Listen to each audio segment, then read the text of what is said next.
现在拖车过来。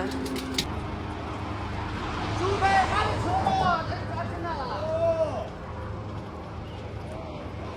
哎，一个多人呀。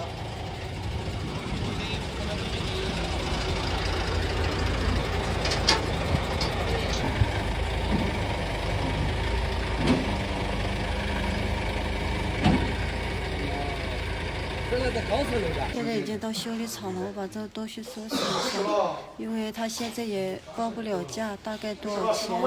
他说明天早上再报价给我，就是修好的话要多少钱？因为我这个没有保险嘛，要我自己出。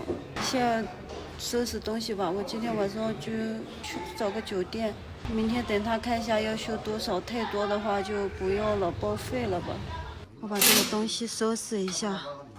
刚才撞车的时候，我车里的那个包包、衣服都有一袋甩出去了。我自己刚才在那里没注意，我以为在车里面，因为车里面很乱嘛。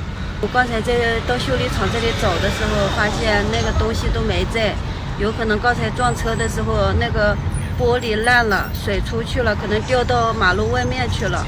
所以刚才我可能没注意，也没看到。现在又打了个车，重新回去找。刚才衣服啊，我的包包全部都丢在这里了。你看，这个玻璃掉在这里了。现在这个衣服捡上了，因为我这个证件都在这个包包里面，还好找到了。